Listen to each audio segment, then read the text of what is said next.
el görsем ne deydi? Uyat bolot. El ukpasın degen 3 ele söz menen gileygen 3 tomduk Уголовный кодексти алмаштырып койгон. Ысырапчылыкты жоюу, улуттук баалуулук, адептүүлүк, этностор аралык ынтымакты бекемдөө, жарандардын өзүн таануусун калыптандырууга өзгөчө маани берилүүдө.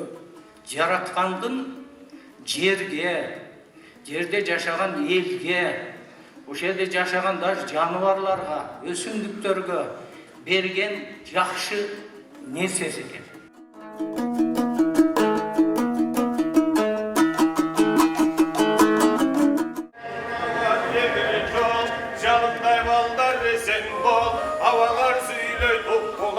Akılga bekim tutkula, sokurda olsam özün var, solmaz altın sözüm var, silerim eder mendeyge, silerim vardan özüm var, 100 uluktan birikke, 100 bin degen elim var, altın gümüş asıl zat, aymalı gelen cerim var, hayırışkan düşmandan atılan oktur evim var, aramından kor faşist denen kala turdan evim var, kan maydanga baram de Kaska tanla durasın, kaşına da gelelbey, kanlı kuruşman kullasın, kılıcı deyip eline, kıyılgan çöpte sulasın, yaşlı gündü görmösün, çamandık görüp mögdösün, attandın çoğu baldarım, acıdardı kıyratıma, aylanıp görüsün kirgesin, batır ötkün bablanlar, baykaştırıp karanlar, başkan müşkül iş düştü, büterdik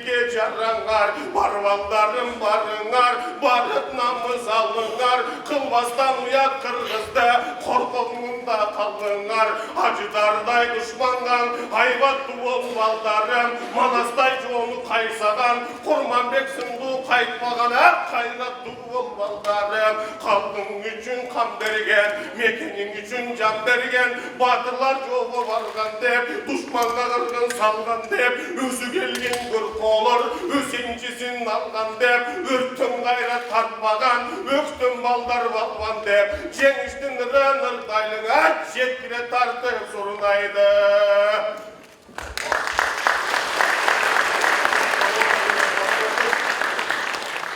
Aman mısınız? Kim bol? Ben, biriniz Tümenbay. Tümenbay? Ova, Fayzak Tümenbay. Tümenbay?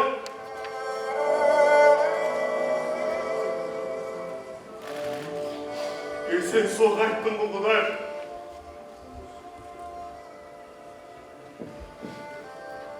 Hayttım, bir butman olmayıp. Balam, ceradarlığın emeği sahip, haldağın görk, çoğu kergen ılayık. Andan kırık aytça, kantli soğuz çayı, kıraldın bu dedi jarım. Bizdin eldin adamların, kıynadığı sarbayım. Barbake, cüzü korusun soğuştun degele. Soğuş bu, tirümün degendin barın ılgalay. Kaygımın, ölüm alıp kelgen apak dura. Mına, күні бүтті düşmanım böyle. Жақшылық күнді başlap, özünü sırdap çeğiniz ele. Çeğişti damtam. Aksarbaşı Kuday, Aksarbaşı Kuday. Perişten aytıp dur balam, bunun da çındık barday. Kıynadığı eldin muğu, jetim jesir göböydü. Köp adamdan oldu bay bay bay bay. Көзден ұштылар оғайыптай. Biraz soğuş kıldığı köp törtü çılas.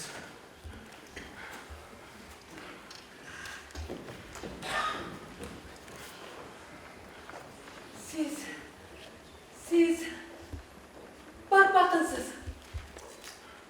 Ova. Жақшы olmadı sizni tapkanınız. Hatayın borbordan geldigile, örünüzді жазғаныңыз. Elдің arasından çoğultup жүрөбүз. Sizde adamların önü. Oy, Ilimler Akademiyasından çoğun Moskov'dan aytkanıtız. Ay, жүрүңүз аба.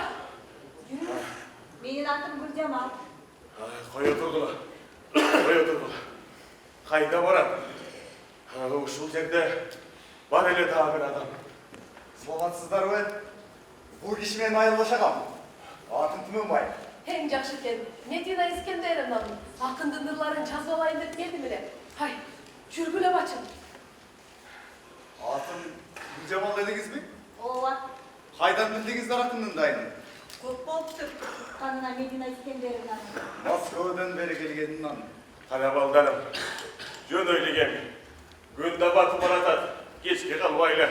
Uzak yürüyoruz. Şarkı olgun deyimli. Şakırtı alıp bor kıyırların uyacağız baytmelege kıvım geçken. Bak baba, razıyız sizge. Sağ salamat böyle öcürümüz. Aldı da öyle. Gelecek günümüz. Karbol bobulan aydan gider. Karbol bobulan. Sen keçigip kayrılıpsın armaldarım. Murdarak olganda жазылмақ bundan dahi sonundurlar. Basa, ırınızdan bağırın жазып жатсат okudum. Mektepteki balдар malumat bay. Tümün bay. Handay dersenin de koydum Armut bay. Nege? Irdakarım getip jalbırtır.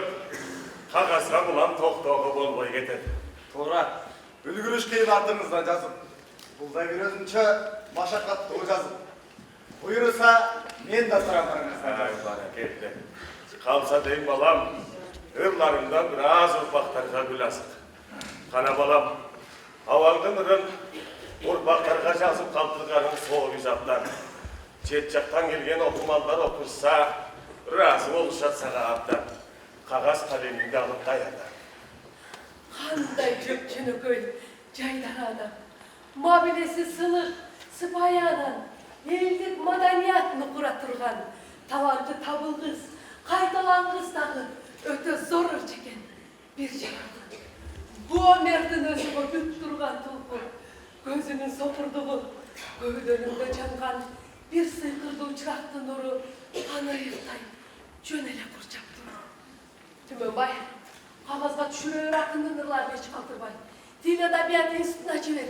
İlimler dünyasında söz kürsün tügöl. Oyunlarının manisini kanlayıp, kitapların çıkarımlarına geçeyen bay. Gözlü cumsak, fenomen akın kavuşum. Bu dünyada yaşayan bu oldu mu? Bildim Eskender ona. Benim dağı soğuştan kaytkandan beri oymuşlu öyle. Varıp hakeminin aşıklıklarını özünce toplap. Oy tereng, filosofiyalık çıkarmalarını özünce toplap. Dünyaya tanıtsam mı degen asıl oyun var. Neyin sonu? Özünüz daha tanışıp aytasız ko. Varıp hakeminin aşıklıkların bala kezden beri öz ozundan uğulçumay bodum bu. El var, jürt var. Ali hakeminin közü terör. Irıların bağırın çoğultup жазғанға үлгірем бұйырса. Жүріңіздер.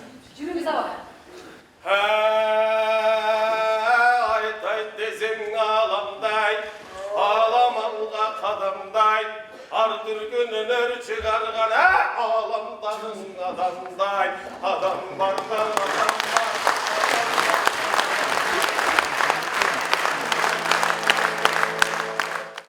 Beknazarlı şanırca turgan değil. Bağırdan bir gezlerde gencen delip, kurs çıkıp cendim ele ustatlardı. Ağlardın, böbü ölüp yiyecek diye.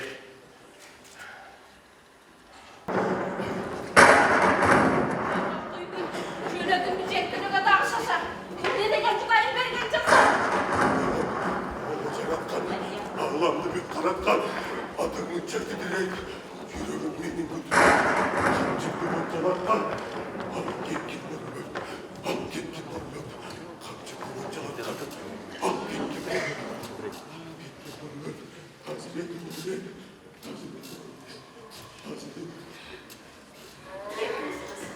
Akeniz aynı kapı kapısı. Niye kılarmıştı bilmeyi? Getir dur atlayı da. Hadi ye. Yürek sadaran gideyim. Bu korkutup jatıp alganınız kanday. El aralap, ırdap жүрбей пайдасыз. Мен алыпlar eкен sadaran gideyim. Men geldim ake. Men geldim. Ay жаратқаным бұйрығы, осынтып қалды жандық. Ырдай албай қалғансың бұрынғыдай, қайнай албай шәкәрдай ұйытым бай. Сөздерімді бейманы танытып кетіп, бір қасиет мендегі жоғылтым бай. Білбей қалдым, кем екенін білбеймдегі өзім айран, өзім таң еңгіден. Әке, қайдағын айтасыз. Бұханда мектен қайрат артпаған, қайратыңыз қайда қалған?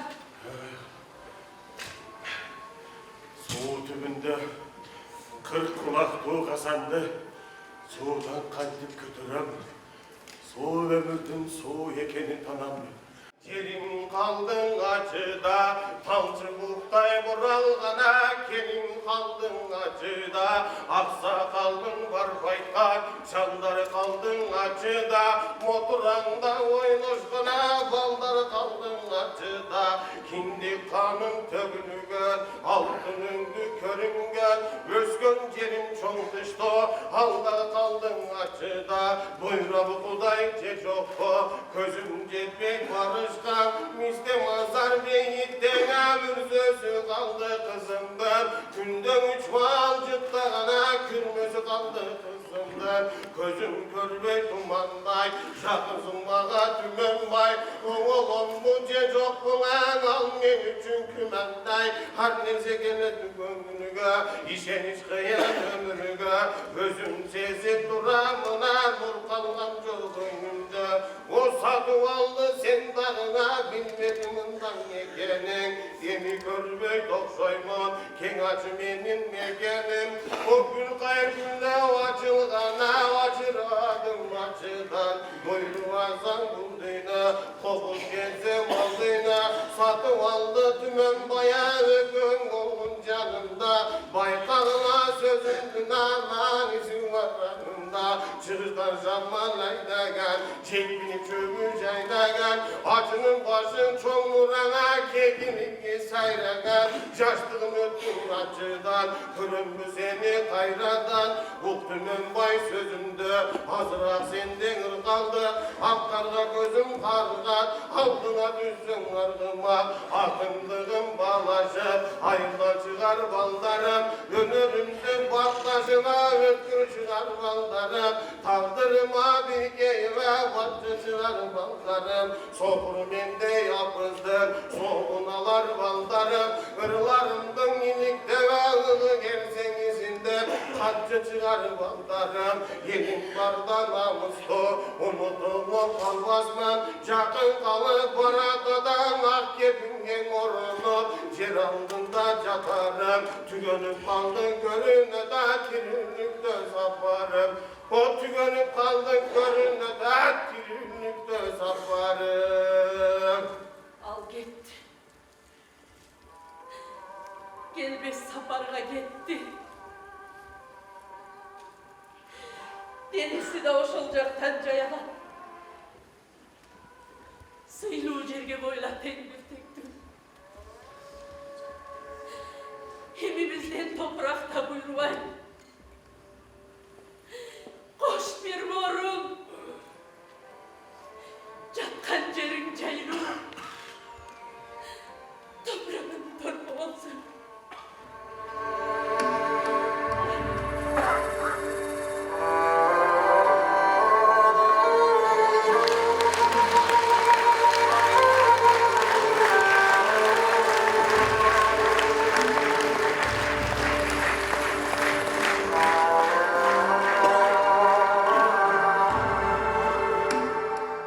Жалал-Абад, жашыл шаарым турагым, жанга даба мөлтүр булак сууларың, жашоо үчүн күч кубатка дем берген, жакамдагы ыйык туткан тумарым, Жалал-Абад, жашыл шаарым турагым.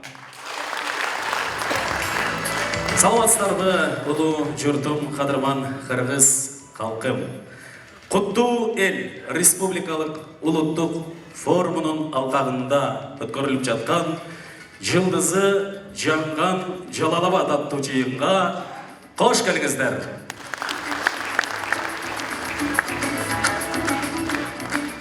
Форумду салтанаттуу түрдө ачып берүү үчүн сөз Кыргыз Республикасынын президентинин Жалал-Абад облусундагы ыйгарым укуктуу өкүлү Сыргабаев Абсатар Токтоголовичте.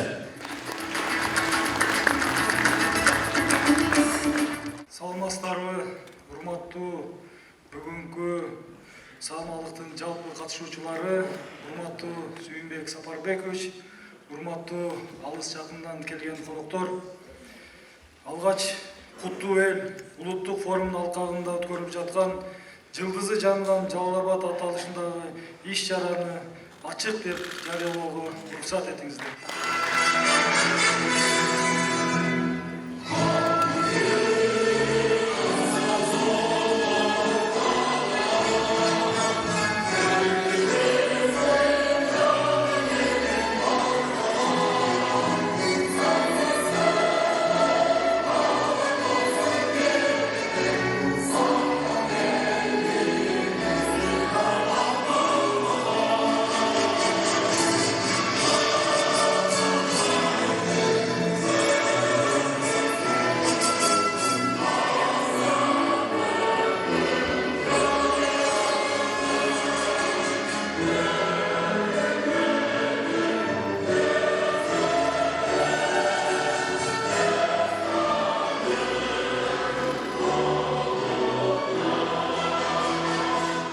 Бүгүнкү иш-чара Кыргыз Республикасынын президентинин инсандын руханий адеп ахлактык өнүгүүсүн жана дене тарбиясы жөнүндөгү 2021 жылдын 29 январында кабыл алынган номер 1, 2022 жылдын 20 майындагы номер 157 улуттук нарк жөнүндө кабыл алынган жарлыктарын ишке ашыруу максатында уюштурулду.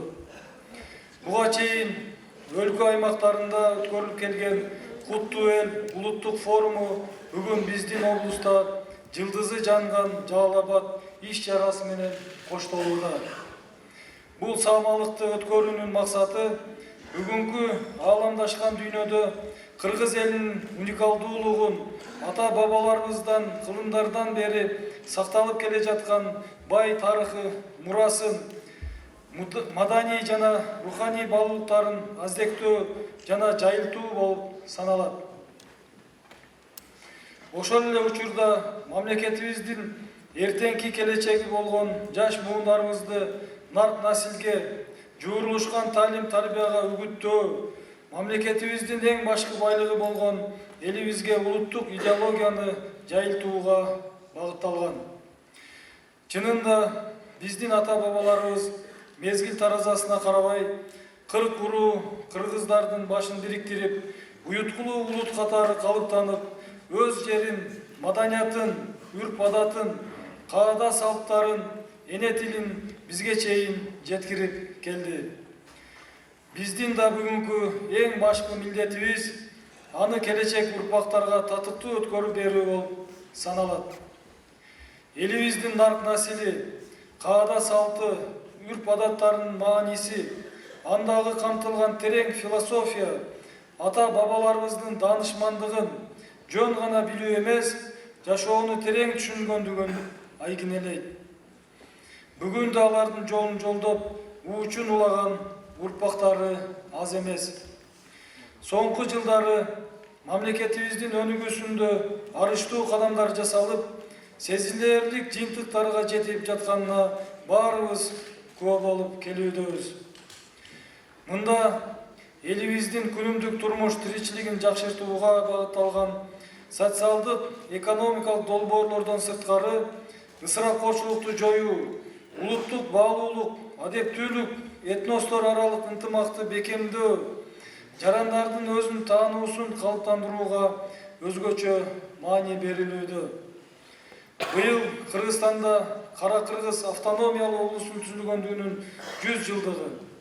Анын алкагында 2024 жылы Жалал Абад облусунун аймагында аткарылуучу 100 иш-чарадан турган атайын план бекитилген. Жыл соңуна чейин аларды аяктоо менен дагы облусубуздун ар тараптуу өнүгүүсү шартталат деген үмүттөбүз.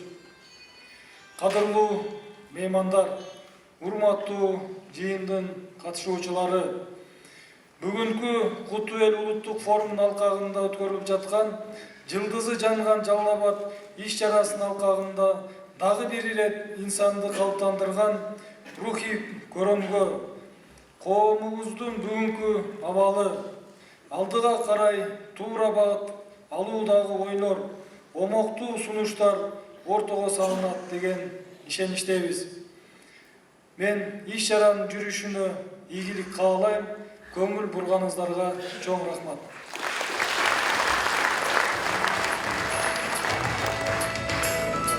Кут дарыган Жалалабад баяндамачы Бекмамат Османов атындагы Жалалабад мамлекеттик университетинин окутуучусу, техника илимдеринин доктору, профессор Ашралиев Абдий Маматкадыр Ашралиевич. Саламатсыздарбы, урматтуу агайын туугандар. Ушундай болуп чогулуп, биздин баалуулуктарды утуру айтып турганды уюштуруп аткан биздин уюштуруучуларга Сүйүнбек Сапарбекович, мамлекеттик катчы катары сизге ыраазычылык билдирем. Эми докладка өтө турган болсок, кут деген сөздү аябай көп энциклопедиялардан билерден карадым. Анықтамалары аябай көп экен. Бирок мындай алып келгенде жараткандын жерге, жерде жашаган элге, ошол жерде жашаган даже жаныбарларга, өсүмдүктөргө берген жакшы нерсеси экен. Мындай кыскача айткандачы. Анан бул Кыргызстанда кут дарыбаган бир да аймак жок. Ошон үчүн бардык келгендер биздин жерибизге, элибизге суктанышат. Ошолордон мындай анализдеп көрсөк, кут ошол мындай адамдардын пейили жакшы болуп, анан ошол адамдардын ичинен мындай эч бир көңүлүндө кир ою жок адамдар болсо, анан ошолор жер деген жерге түшөт экен да. Андай адам Кудайга жаккан эң жакшы адам бизде пайгамбарлар. Анан ошо куттарды деп атат. Бизде Кыргызстанда, ушул Жалал-Абад областында пайгамбарлар жашаганбы деген суроо туулат да. Ооба, жашаган. Анын экөөнүн аты Библияда дагы бар, Куранда дагы бар. Эң биринчиси бул Идрис пайгамбар. Идрис пайгамбар эмеде Библияда Энох, пророк Энох деп аталат. Мына ушул Идрис пайгамбардын күмбөзү бизде азыр Жалал-Абад областынын Чаткал районунда жайгашып, ошол жерде элдер барып, көрүнүп, зыярат кылып кетишет. Анан акыркы учурларда мындай ошол күмбөздүн өзүнүн абалы кичине начарлап кеткендиктен 10 жыл мурунбу, канча жыл мурун Камчыбек Кыдыршаевич өзүнүн акчасынын эсебинен барып ошол жерге тамчы өтпөй турган, жамгыр жаабай турган эмени куруп келген. Эми келечектеги жаштардын милдети ошону бир музейге айландырып, жанагы музейный экспонаттын тегерек четинде микроклиматты түзүп бере турган эр азаматтар чыкса жакшы болмок бизде. Анан баягы энциклопедияны карап отурсаң, Идрис пайгамбар бул эң биринчи калем менен жазганды таштап кеткен киши экен. Анан экинчиси адамга тигилген кийим кийгизген адам экен. Ага чейин жанагындай оронуп эле жүрүшчү экен баары. Мындайча айтканда, адам кийген кийимдин пири, кыргызча айтканда. Мына ошондой касиеттери бар киши экен, пайгамбар болгон экен. Мына ошол пайгамбар ушул биздин Жалал-Абад жергесинде жашап өткөн.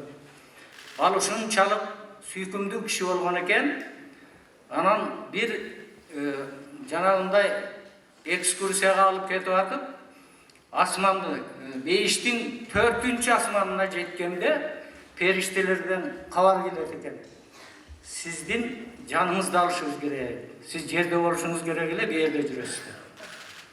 Ушу 4-чү асманда жаны алынган, ошо 4-чү асман, бейиштин 4-чү асманында калган деген жазуулар бар экен китепте. Анан экинчи пайгамбар. Бул Аюп пайгамбар. Библияда Иова пайгамбар.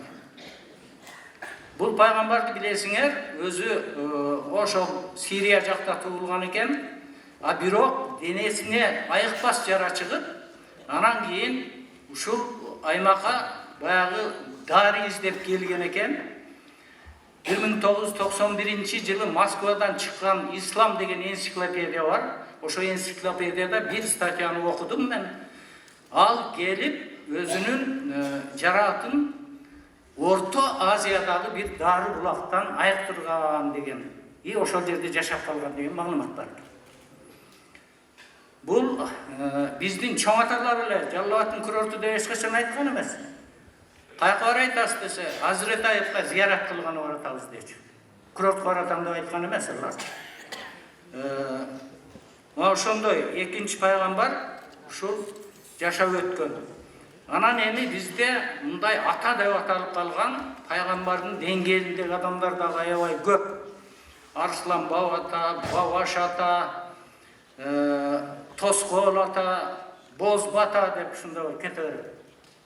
Мына ошолордун бири мына Арслан ата, Бабаш ата тоосунун чокусуна туруп алып, мындай кылып урук сепкенди. Мен ушуга ишендим.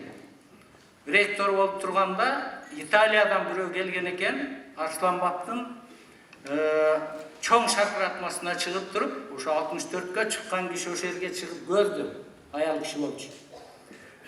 Анан ушундай мындай кылып сепке мына карасаңыз, ушу жаа болуп турат деп көрсөтсөм, аябай таң калып, анан ошо биздин токойлордун көркүнө эме болгон. Эми жаңак токойдалар көргөн эмес экен. Көрбөйт дагы да жаңгак токою бир гана ушул Жалал-Абад областынын тегерек четинде ошо. Ошо жерден туруп Бабаш ата тоосунан чачканда биягы Аркытка, биягы Арсланбаттын түбүнө, бул жагы Орток менен Каралмага, могу Өзгөндүн ири суусуна чейин түшкөн деген легенда бар.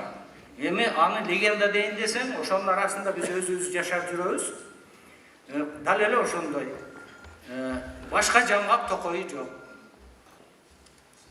Андан башка мына айтып өттүк, азыр эле көрдүк Барпы акындын, андан башка Жеңи жок акындын, Токтогул акындын кандай гана куттуу ырлары бар. Элге мындай тарбия дем берген. Мына ошолордун бирөөсү мына мындай деген ыры бар Барпы акындын. Калыс табам деп жүрүп, кара чачың ак болду, калк ажарыны ачуучу көрө албадым так болду дейт. Анан калыс каерде болорун айтып атат. Жакшылыкты эңсеген көңүлдө болот калыстык. Элге өзүн арнаган өмүрдө болот калыстык. Бай кедейде ылгабай, барды жокту кыйнабай, пайгамбарды сыйлабай, өкүмүнө багынткан өлүмдө болот калыстык.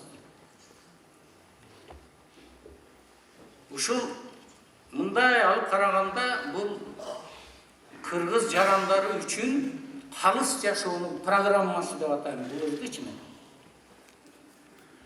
Ушу калыстыкка жетише албай, биз көпчүлүк нерседен мындай мүчүп калып атабыз. Ошон үчүн мындай жалп эле бардыңарга кайсы жерде болсо дагы кайсы маселени чечсеңер калыс чечип жүргүлө деп Барпынын айтканын кайталап кетет элем. Анан кийин бул куттуу жерде мени бир таң калтырганы мындай Барпынын дагы бир ыры бар экен. жар агайын туугандар жаннатыңда күн болбойт.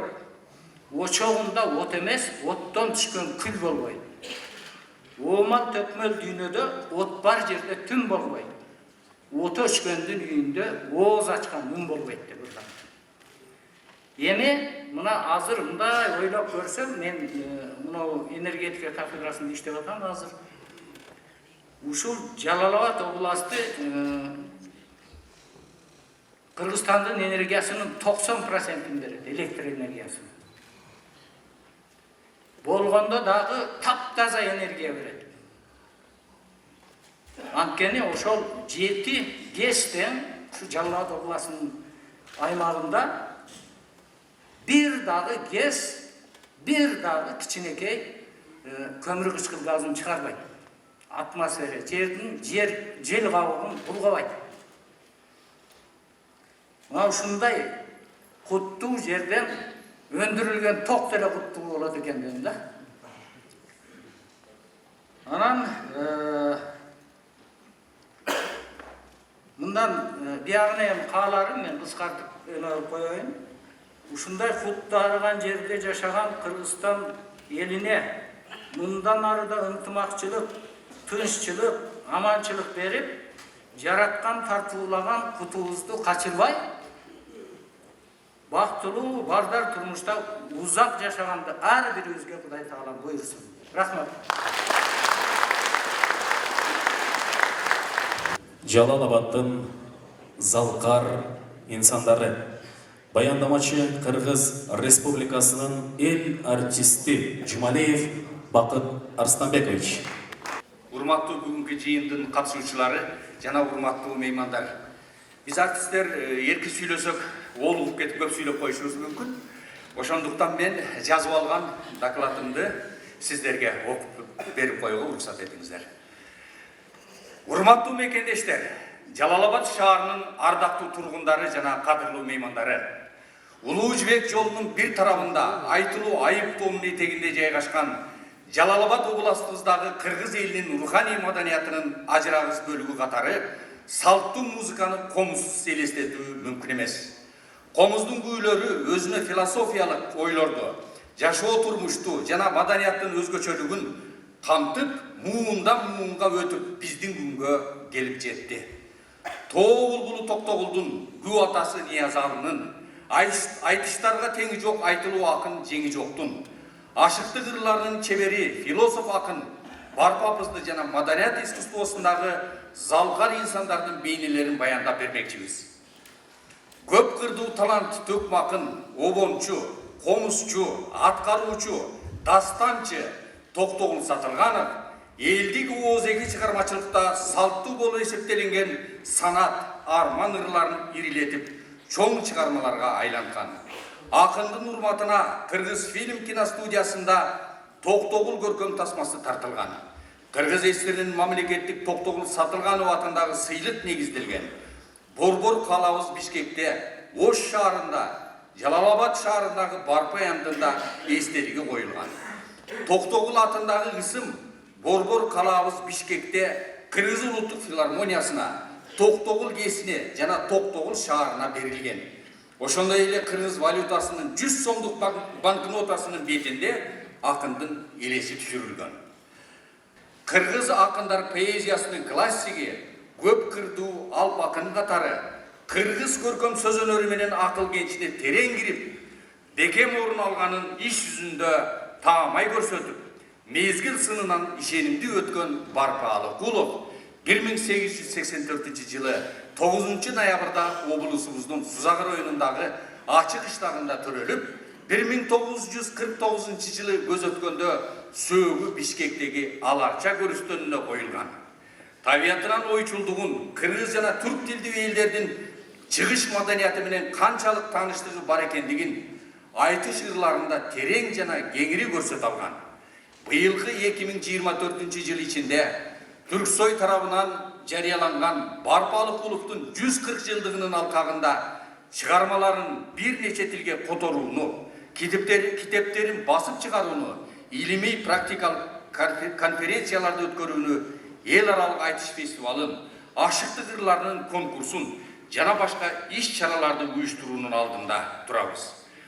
Жалалабадтан чыккан ар бир доордун залкарлары, табигый талант ээлери, эбегейсиз зор эмгектери менен келечек муундарга баа жеткиз, маданий мурастарын, улуттук нарктарын, кыргыз маданиятынын өнүгүшүнө зор салым кылып кошуп кетишкен.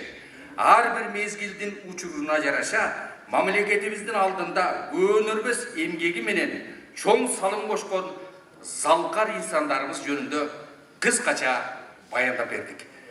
Көңүл бурганыңыздар үчүн чоң рахмат. Батырлар жерлеген Жалалабад. Баяндамачы Кыргызстан улуттук жазуучулар союзунун мүчөсү, жазуучу, журналист Бактыкан Ажимаматова. Саламатсыздарбы, урматтуу мырзалар жана айымдар. Саламатсызбы, урматтуу Сүйүнбек Сапарбекович. Ушул жерде отурган ак элечек айымдардын атынан сизге жылуу салам жолдойбуз. Кош келипсиз. Дегенгиси мына ушундай маанилүү иш-чаралар болгондо, же бир жакшы окуялар болгондо, албетте бизге ушундай куттуу меймандардын келип турганы албетте бизден бактыбыз дейбиз.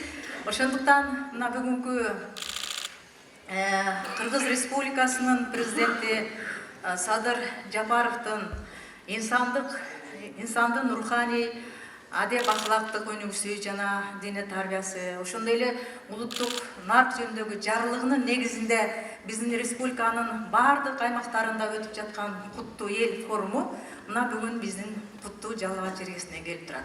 Мына ошондуктан ушул форумдун өтүшү менен баардыгыңыздарды жылуу куттуктайм. Ушул форумдун ишине ийгилик каалайм. Албетте менин бүгүнкү сиздерге айта турган баяным бул Жалал-Абад жергесинен чыккан батырлар жөнүндө. Батыр бул ким? Дегенде кичине токтолуп кетели. Батыр адам биринчи намыскөй болот. Ал өзүнүн жеке намысын элдин намысынан жогору коет. Андан кийин ал чыдамкай адам. Кандай нерсе болсо дагы бардыгына чыдай алат. Ошондой эле көрөгөч, ал алдыны көрө билет. Элди угат. Ошондой эле бул адам сабырдуу болот. Бардыгын көтөрөт. Мына ошондой сапаттарды өзүнүн жан дүйнөсүнө камтыган адам гана батыр боло алат. Ал эми батырдыкты биз төмөндөгүдөй бөлсөк болот.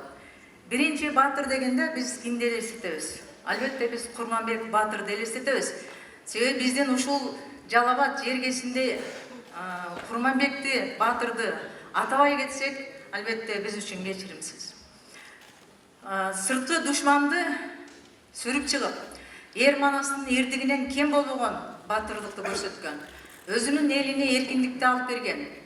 Ошондой сырткы душмандардан кутулткан Курманбек батырды көбүнчө айтышат, бул жөн гана чыгарма деп. Жок, бул реалдуу батыр экенин баардыгыбыз билебиз. Ошол мындан 5 кылым, 6 кылым мурда жашап өткөн батырыбыздын учу куру эмес. Артынан канчалаган батырларыбыз чыкты. Ошондой эрдикти көрсөткөн батырларыбыз Улуу Атамекендик согуш жылдарында Кыргызстандан Жалал-Абад областынан эле айталы 30 миңден ашуун биздин эр азаматтарыбыз ошол сырткы душмандан коргоп, элибизге тынчтыкты алып келиш үчүн аттанса, анын ичинен 5-өө Советтер Союзунун баатыры деген жогорку нам менен сыйланган билебиз. Тукубай Тайгараев менен эмне үчүн сыймыктанбайбыз? Розубай Азимов, Михаил Бабкин, Дмитрий ушул батырларыбыз менен биз кийинки муундар мына азыркы учурда чек арада жүрүшөт. Ошондой эле Баткен согушунда, Оган согушунда жүргөн мезгилде биздин батырлар сөз ошолордун эрдигин кайталашкан. Алардын бири Юрий Исламов болгон. Өзүбүздүн улубуз Арстанбаб жергесинен чыккан Советтер Союзунун баатыры деген наамды алган. Эми батырлык жалаң гана мекенчегинде болбойт, бул эмгекте да болот. Мына улуу муундар жакшы билет. Советтер Союзунун учурунда эмгек баатырларыбыз Жалал Абад жергесинен аябай көп чыккан. Алардын башында биздин пактакерлерибиз турат. Мына пактакер айымдарыбызды айталы: Саадат Нугоева, Өнөзкан Атабекова, ана кыз Жумабаевалар. Алардын жасаган ишин азыркы муун билбей калышы мүмкүн. Азыркы муун кээде бул жомок катары кабыл алышы мүмкүн. Бирок кезегинде ошолордун жасаган баатырдык ишин албетте муундан муунга улап кетиш, муундан муунга таанытыш мына биздин милдетибиз. Бардыгыңыздарга ден соолук каалайм. Албетте бардыгыбыз баатыр болсок канакей. Чоң рахмат көңүл бурганыңыздарга. Республикалык улуттук форумубуздун ардактуу коногу Кыргыз Республикасынын мамлекеттик катчысы Касманбетов Сүйүнбек Сапарбекович.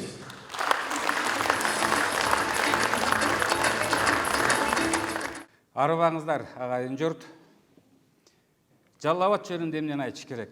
Жаа тарткандай сүйлөгөн, жалдуу жерде жалтанганды билбеген, тел тораттын туягынын изи калган, абелеттин астасында кожозаштын сөөгү калган, калмак жапырыгын, калмактан Кыргызды тазалаган жер ушу Жалал Абадтан башталат. Ушу Жалал Абадка Кыргыздын каймактары, даанышмандары келип түбөлүк орун алышты. Бул аябай касиеттүү жер. Баатырларды чыгарды, элдерди чыгарды. Ушундай маңдай алыстан көрүнгөн, маанай майрам болуп төгүлгөн элге аман сыңарбы деп салам айтат элем.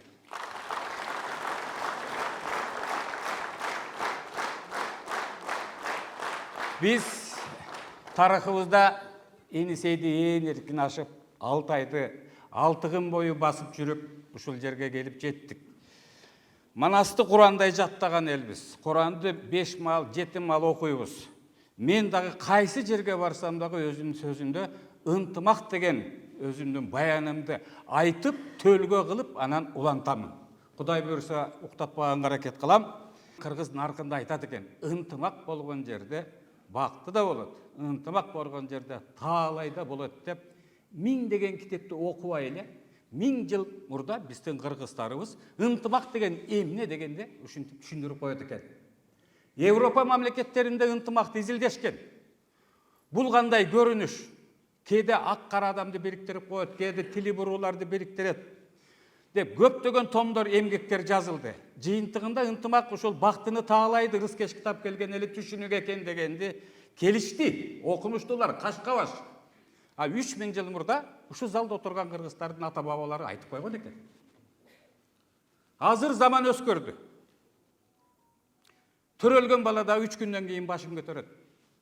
Илгери 1 жыл бою мойну башы шылыктап, жентекке союлган койдун мойну кургамайынча башы шылкылдап турчу эле. Азыр бир үйдө чай ичип отурушат дейт. Кайната, кайненеси, атасы бир туугандар менен отуруп, дасторконго отургандан кийин келини келип карайын десе да баары сотко чукуп отурат дейт. Анан келини уялат да, ыймандуу.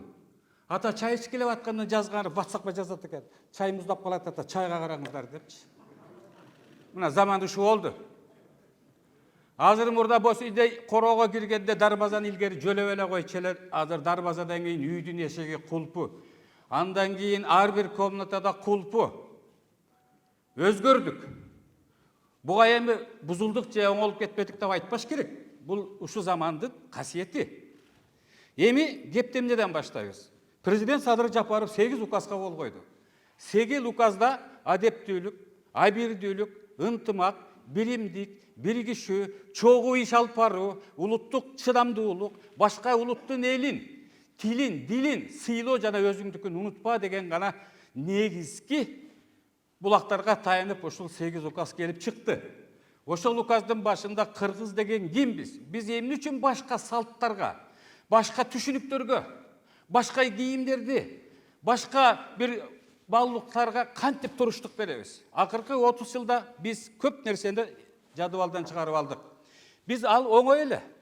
Азыркы 30га чыккан балдар көптөгөн баалуулуктарды билбей калды. Кыргыз өзүнүн ким экенин билсе, кандай эл экенин билсе, канча кылым жаратып ушу жашка чейин жетип келсе гана Ал eç kimge başı iyibet. Görüngen saltqa erçip ketpeyt. Bu Kırgız'ın düşmanı kaçırıp gelip arkasından bıçak saysa, aldından çıkıp kuçak çayıp aykölдүгү менен көптөгөн düşmandardı jutup singirip alat eken. Kırgız'ın bıçaktı dağı komuska koşup biletip, ilingen kamçını dağı süйлötüp, kelinge şıltap, keregege kep taştap, uğulga şıltap, uğuqa söz taştap, tündügü biyik, düşkönlürü ıyık, köç üstünde törölüp, at üstünde ölgön, жарқылдағаны менен düşmandarga аябай курч моюн бербеген ел экенбиз. Кыргыз ким десе ушинтип айтышыбыз керек экен. Тартынбай айтышыбыз керек экен. Ким экенин билген эл ал эч качан моюн бербейт. Эгер биз салтыбызды билбесек, эгерде бизде кичүү киши улууга салам айтарын, тоодон түшүп келаткан киши тоого чыгып бараткан кишиге салам айтарын, ургачы кишиге эркек киши биринчи салам айтып, ургачы киши колун сунганда эркек киши кармаарын. Мына ушундай салттар бизди ушу күнгө чейин сактап келди. Эл көрсем не дейт? Уят болот. Эл укпасын деген 3 эле сөз менен килейген 3 томдук уголовный кодексти алмаштырып койгон. Элден чыгып калат деген сөз өлүп алыш керек деген сөзгө барабар болгон. Энелердин элечектери бузулса, жигиттери эч кимден суранбай туруп атка ыргып минишкен. Элечек бузулганда журт бузулду деп, ушунчалык ыйык калысчаны бийик туткан. Элечек бузулса, эл бузулду деп. Ушундай намыскөй балдарды төрөшкөн, намыскөй элдерди төрөшкөн. Мына ошондой доорго, ошондой акылмандар, данышмандар элчирет туш болот экен. Дагы бир чоң чатак кызыл кыргын сары сүргүндө калмактар менен аябай кармаш болот экен. Көптөгөн колу менен келип кыргыздарды сүрүп чыгарышат экен. Калмактын ганы келип эсеп чотун алса эле 50 000 аскеринен 5 000 калыптыр. Кыргыздардын 5 000 аскеринен жарымынан көбү түрү калып, бирок көптүгүнөн качкан экен. Калмактын ганы таң калып, "Эйланайын вазир, биз жеңбейли, жеңилген турбайбыз. 50 000ден мынчасынын баары кырылыптыр да. Бул эмне деген эл? Мен булар менен жакындашам, элдешем деп туруп, чабарман чаптырат экен Кыргыздын айылына. Кыргыздын айылынан бир элчи даярданат экен. Ат кыргып минип эле 2 куржундун көзүнө толтура топурак салып бергиле дейт экен. Баягы элчи атты минип алып, топурагын салып алып, калмактын ордосуна келет, калмактын ганы таң калтырайын деп, алтындап 6 кабаттап төшөктү салдырып, жастыктарын алдырып, өзү тагына отуруп, маңдайга так койдуруп, Кыргыздын элчисинин оозун ачырайын деп тозуп алат экен. Биздин элчибиз кирип барат экен дагы, калмактын канын маңдайы турган тактага топурагын төгүп туруп, үстүнө чок чоюп отуруп алып, ооз ачылып калган калмактын канын айткан жери. Хан, мен өзүмдүн топурагымдын үстүндө отурам. Мен сени менен тең ата болуп сүйлөшөм. Үстөмдү көкүмдү көтпөйт бул жерде деген экен. Элчинин таамай так кес айткан сөзүнө кан аябай таң берип, аябай таң калып, жакшы келишимге келишкен экен. Мына элчинин эле кылганы. Жакында Токсоба төрө тууралуу мен бир топ маалыматтарды жайдым. Бу киши 2 кылым мурда жашаган. Кыргыз-Кытай казак чек арасында болгон. Бу кишинин уруксаты жок, бир дагы таш тоголонгон эмес. Ушундай баатыр болгон экен. Ушу кишинин эмгегин сыйлап, Кытайлар бир чоң аймагынын төрөгасы чакырып, Кытайдын кызыл чоктуу топусун кийгизебиз деп. Бул мамлекеттик сыйлык, мамлекеттик урмат көргөзүүнүн туу чокусу экен. Ошону кийгизебиз дейт экен. Токсоба төрө барат экен. Баргандан кийин биз сизди ушинтип сыйлап атабыз. Мамлекеттик чеңге ээ болуп атасыз. Биз сизге Кытайдын чоң эн белгисин, сыйлык белгисинин наамы болгон Кытайдын кызыл топусун кийгизебиз дегенде, шапкеңизди, калпагыңызды чечиңиз дейт экен. Тилмеш которуп берет экен. Токсоба төрө мен калпагымды чечпейм дейт экен. Түшүнбөй калды го деп, Кытай төрөсүнүн чоң акырын басып келип, өзү топул алып, Тилмешке айтат экен, кайра котор. Биздин сый урматты көрүп кетсин бу киши деп. Кош колдоп, кызыл топусун көтөрүп, Токсоба төрөнү караганда элчи Тилмеш которуп берип атат.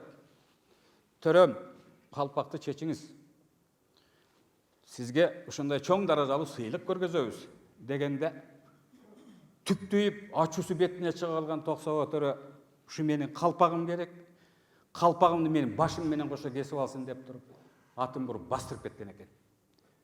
Башында кийген калпагын өмүрүнөн өйдө элинен бийик коюп бир кийиз калпакты койгон кайран гана журт ээси төрөнүн кылганы.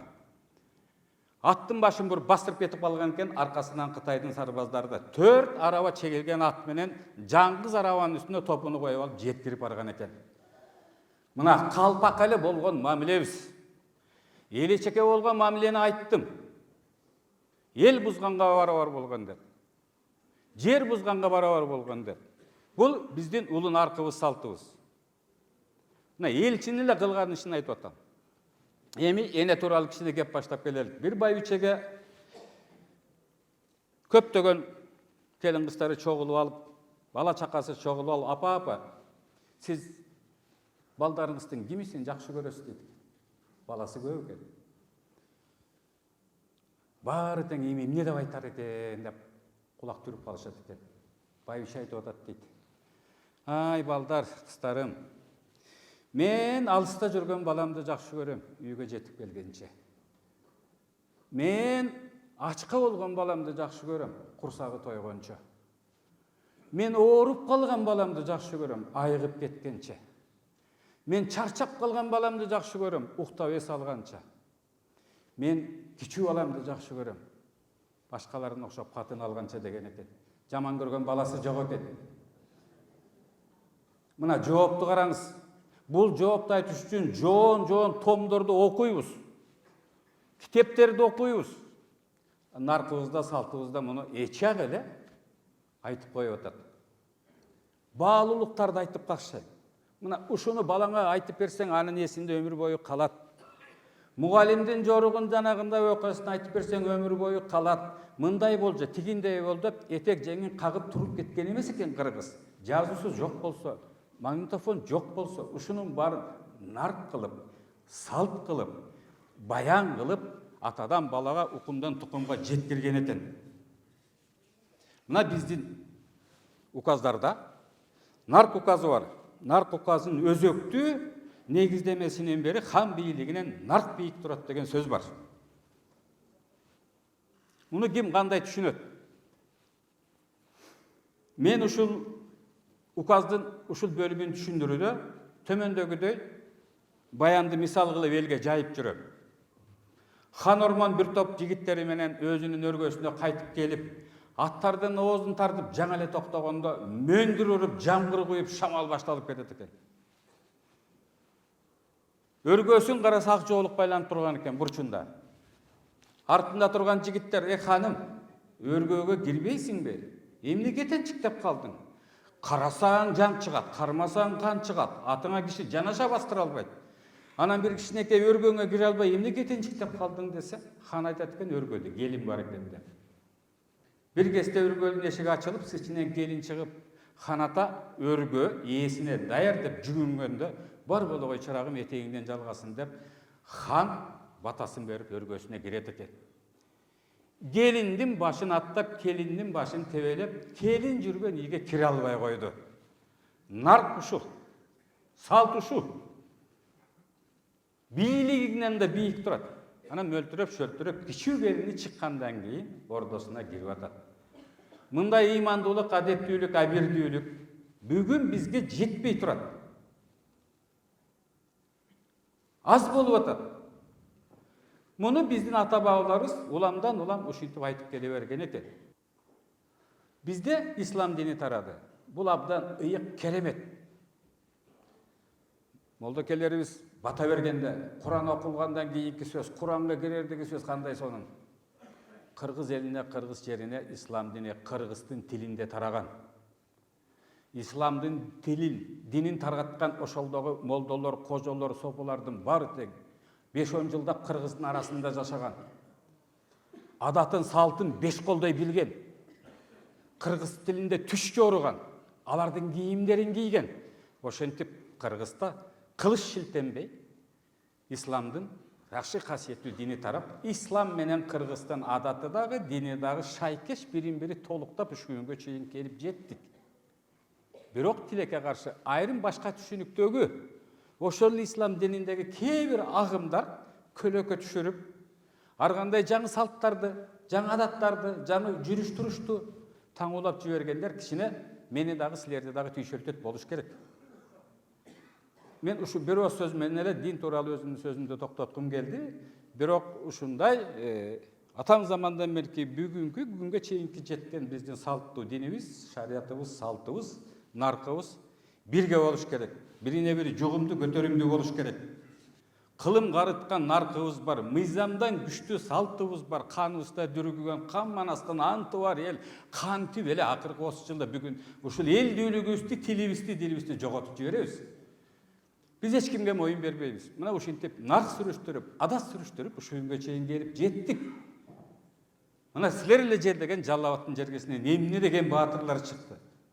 Бүт Кыргызстан аймагын, бүт Кыргызстан жерин ушул Жалал Абадтан баштаган баатырлар калмактардан тазалап чыккан. Курманбектен баштап.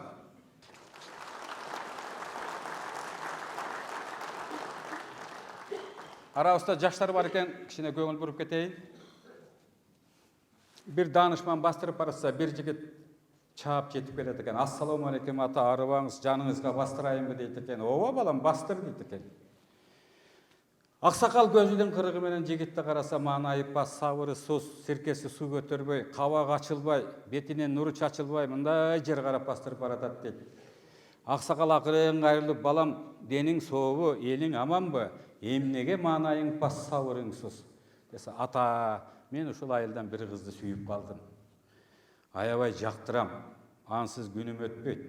Сизден бир кеңеш сурайын деп атам дейт экен. Аксакал айтат экен, айта кой балам деп.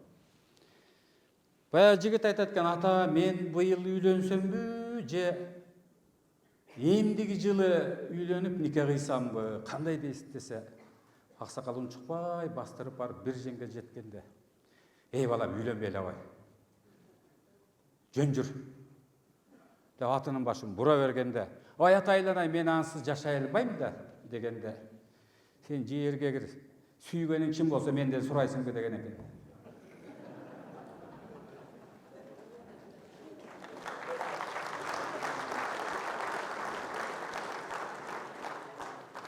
Жигит айтат экен, ошол кырдан кыз келинди көргөндө кыраң куштай келип эле илип кетишкен. Жол жобосун жасап, илгерки заманыбызда ошондой. Дагы бир бала атасына келип, ата, мен сизди келинди кылайын деп атам, журт алалап, кыз издеп атам десе, ай балам, эмне кыз издейт бекен, сен эркек киши издей дейт. Баласы чочуп кетет. Ай мен үйлөнөм ата десе, сен чыныгы эркекти изде дейт. Неге десе, чыныгы эркектин үйүндө чыныгы аялы болот, чыныгы кыздар тарбияланат, нарктуу, салттуу, бактуу болуп тарбияланат. Дегенде бала соозун ачып, атасын карап, таң калып калганда, атасы айтат дейт. Ай Кудай албагыр, арыстандар кайтарган бактын башына маймылдар чыкмак беле депчи. Бул эми бир аз тамашага айланып жаткан сөз. Кыргызда сүйүү, аруулук абдан күчтүү болгон. Олжобой менен Кишимжандын сүйүүсүн, Кенже менен Эртөштүктүн сүйүүсүн, Айчүрөк Аккуунун кебин кийип алып, өзүнө күйөө издеп, дүйнөнү кыдырып чыккандагы аруулук, тазалык. Ошон үчүн Кыргызда сүйүү болгон эмес деген сөздөргө мен кошулбаймын. Түмөнбай агайдын айтканы бар. Жалал Абадтын даанышманы. Бул кыргызым конок келсе кубанышат. Конуп кет деп, жатып кет деп суранышат. Жада калса жылан сойлоп кирсе дагы айран чачып, ак чачып чыгарышат. Пениңден айланайын кыргыз деп. Кайран түмөкөбүз жазып атпайбы? Мына кылым аралап баратат, ушул сөзчү. Журт аралап баратат. 4 эле сап менен 4 кылым бою жазган кыздын аркына батырып коюп атпайбы? Не деген касиет? Тил боюнча деле биздин Байдында атабыздын айтканы бар. Кой маарайт койдун тилинде, уй мөөрөйт уйдун тилинде. Кой менен уйга жетпедик улуттук тилди билүүдө деп. Какшык, тамаша, бирок сай сөөгүңө жетет. Жөнөкөй. Кебес менен муустап жазып атпайбы? Мунушундай нарктуу барктуу журт анан кантип биз өзүбүздүн тегибизди, элибизди жоготуп жиберебиз. Шакирттери менен отурган данышман баарына чогултуп туруп бир аябай күлкүлүү окуяны айтканда шакирттеринин баары аябай каткырат экен, жыргап. Тунжурап бир аз отургандан кийин баягы данышман баягы эле окуяны кайра ошо шакирттерине айтат экен. 5-6 жылмайып, 2-3 биздин агайыбыз назары сынып калбасын деп 2-3 ырсайып коет экен. Дагы чай кайнамай өткөндөн баягы данышман ошол эле окуяны 3-чү жолу айтат экен. Эч кимиси күлбөй жер карап, бул эмне там сүзүп алдыбы деп таң калышып отуруп калат.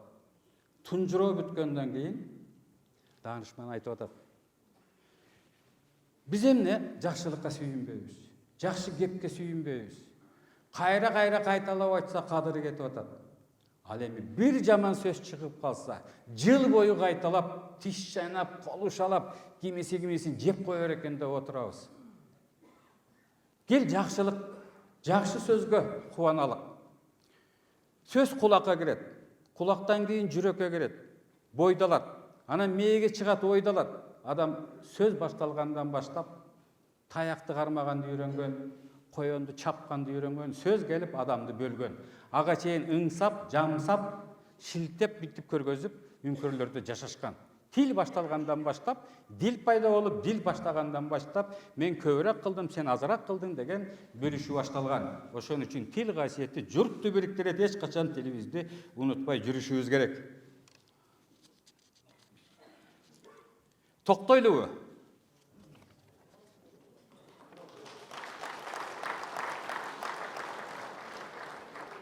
Анда мындай кылгыла.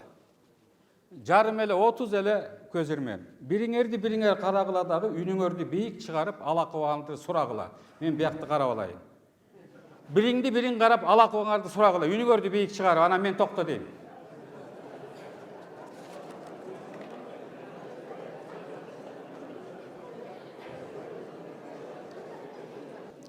Эс алдыкпы, бери карагыла эми.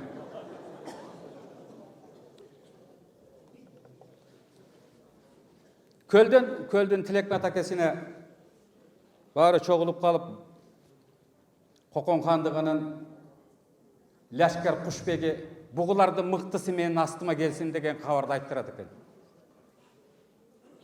Баягы аксакалдарга кабар жетет, кадимки Сартаке, Солтонкул бий, Токсоба төрө, Тилекмат аке баары чогулуп акыл кеңеш курушат.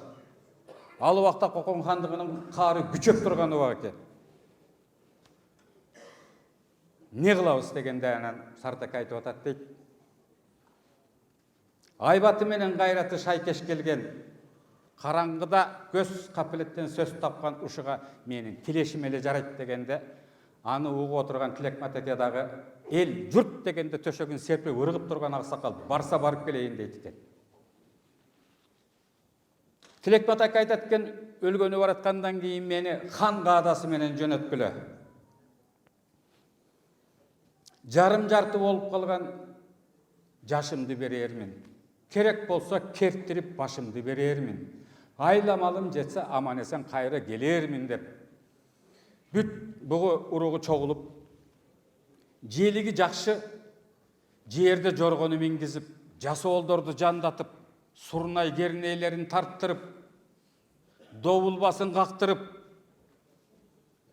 Кокон хандыгынын кеңсесине жөнөп калат.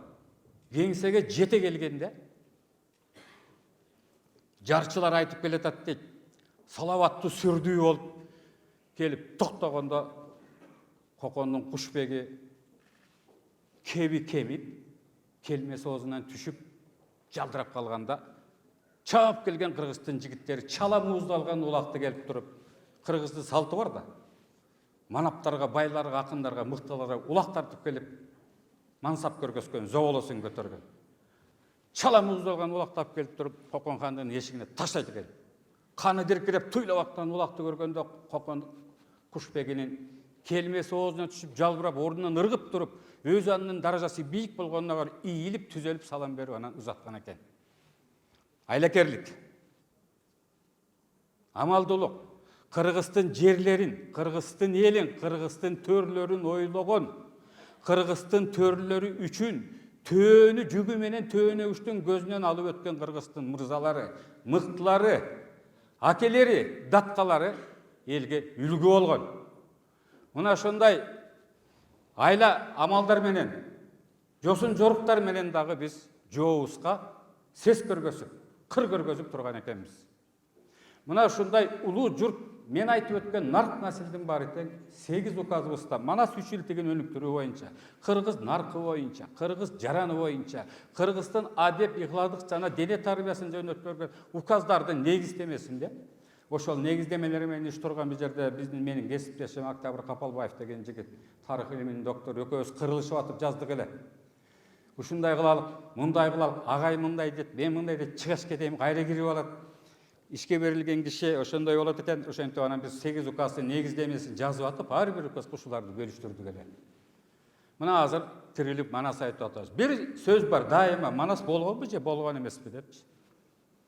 Манасчылар башында эле айтып атат. Жанында болгон киши жок, жалганы менен иши жок. Жаатыратып айтабыз, жалпылыктын көөнү үчүн. Көрүп келген киши жок, көбөйткөн менен иш жок. Küpülдөтүп айтабыз, көпчүлүктүн көөнү үчүн деп. Башында эле манасчылар ушинтип баштайт. Манас биздин каныбызга, жаныбызга сиңген бир көрүнүш, Манас болсо керек. Ошонун тегерегинде өнүп отуруп, Манасты билүү, наркты билүү бул Кыргыздын конституциясы болгон экен. Биз Манастан баарын алып чыгып атабыз. Экономикалык саясатты, таможня, бажы саясатын, салык саясатын, Семетей Букарды көздөй айтканда кан Бакайдын айткан жерин уксаңар денеңер төрүлөр. Колду каттап баргыла, жол салыгын салгыла, душмандардан тайманбай жол акысын алгыла деп атат. Плати пошлину. Төлө. От акысын алгыла, оргуштап кирип баргыла дейт. Жайлоолорго төлө. Ошол эле учурда мамлекеттик түзүлүш. Ошол эле учурда салык саясаты, бажы саясаты, ички экономикалык саясат кадимкидей жүргүзүлгөн. Чоң казатты кирсегер азыркы күндүн военный доктринасы. Кылыччаны артында, найзакелери астында, ай балтасы жанында деп ар бирин бөлүштүрүп койгон, кантип чабуул коебуз деп. Манас эпосунда бүгүнкү күндө бизге келип жеткен 30-40 эле музыкалык аспаптын аты аталат. Манас эпосунда 100гө жакын аспаптын аты аталат. Балбай Алагушев деген агайым атаган атайы 30-ун кармап калып калганын кайдан табабыз деп зыркырап жүрүп өтүп кетти. Манас эпосунда найзанын эле учун 30га жакын айтып коет. Бөрү тел, карга тел, кайкы тел деп санап эле кете берет. Кайсы найзаны кайсы убакта саябыз деп. Мына ушундай керемет Манасы бар, керемет наркы бар. Эч качан бизге элге жем болбойбуз. Биздин макалдар, лакаптар, баяндар бул биздин салттардын негиздемеси болсо, биздин макалдар ууру кылба, ушак айтпа, төшөккө карап бутуңду сун, 40 кыз үйдөн тур, беренелер болгон, статьялар болгон. Ошолор менен ушу күнгө чейин келип жеттик. Кыргыз наркы, Кыргыз Манасы, Кыргыз элинин конституциясы. Көптөгөн чоң өлкөлөрдө королдорун сактап калды. Бир чырпыктын башын сындырбайт. Колго колду тийгизбейт. Эртеден кечке 3 мал кийинип чыгат, көчөгө басып коет, жол кушуп коет. Королдор миңдеген, миллиондогон акчаларды бөлөт. Ошол өлкөлөр айтат экен, сен нарксың. Биздин элдин салтысың сен. Алардын кийинип чыкканы, туулган күндөрү улуттук майрамга айланып кетет. Европада 17 өлкөдө король бар. Японияда император бар. Эчтеке кылышпайт. Ал нарк, салт, күзгүсү, үлгүсү. Мына биз ошон үчүн эч качан наркыбыздан, салтыбыздан тайбашыбыз керек. Эч качан буга кайдыгер мамиле кылбашыбыз керек. Ушинтип, улуу көчтү улантып жашай беришибиз керек. Акырында айтарым туугандар, бизге эми жакшылык жанашсын. Ар кайсынын башына оруткан, ушак тараткан жамандык адашсын. Астанабызды, босогобузду ырыс бешик талашсын. Кандай бассак да турсак да кийимгече жарашсын. Коşulary менен ынтымактуу жашайлы. Кыргызда коңшуну көөлөсө көчөт дейт. Коңшуну Кудай кошот дейт. Коңшуга балаңа иниңе бербеген үйдүн ачкычын коңшуңа берип кетесиң дейт. Апам келсе чай берип койду. Коңшу менен абдан жакшы жашашыбыз керек экен. Мына ушундай улуу нарктуулук, барктуулук менен келечегибизди күнүбүздү өткөрөлүк. Бүгүн мына бүгүнкү саясат жаңылык көп. Айтканга, укканга кулак жетпейт. 1862 километр жолду куруп койдук. Бирер жылдын ичинде 97 мектепке отурганыңар, балдарыңарды жетелеп бардыңар. 4 айдын ичинде Бишкекке 15 мектеп курулуп, 15 мектепке 15 000 мала барды. Аны кылган жоксуң деп айта албайсың, себеби аралаштык да. Салынган жолдор менен жүрбөйбүз. Албетте көч бара-бара түзөлөт. Тийди каштысы бар, сынагандары бар. Мына ошолорго моюн бербей, бир туунун алдында биригип, улуу эл болуп, улуу журт болуп, ар бир салт санааны наркты үй бүлөбүзгө 5 кишинин кулагына кирсе, 5000 кишиге жетсе, ошол менин жана сенин, жана силердин жеңишиңер. Айтарым ушул Жалал Ата облусундагы жетекчилиги, акимияттар, мектептер, нарк сааттарын, салт сааттарын сабактан сырткары сабак кылып 1 сааттын ичинде тарыхтан, адабияттан, тилден, коом тааныдан, географиядан, астрономиядан берген агайлар айтып коюп жүрсө болот. Илгери агайлардын баары ушул салттын баарын айтчу эле го, атаң айтам деп. Апаң айтам дегенде эле бүттү да, үйүнө барып тактайын отунун таарып берчү элек бага эжейлерден коркконубузда. Мына ушундай жакшылыктарды тилеймин, эсен соо бололук, ушундай жолугушуулар көп болсун, баарыңар биригип келип, жолуккандарга терең ыраазымын. Кудай ден соолукта бололук, беттеген жагыбыздан берсин.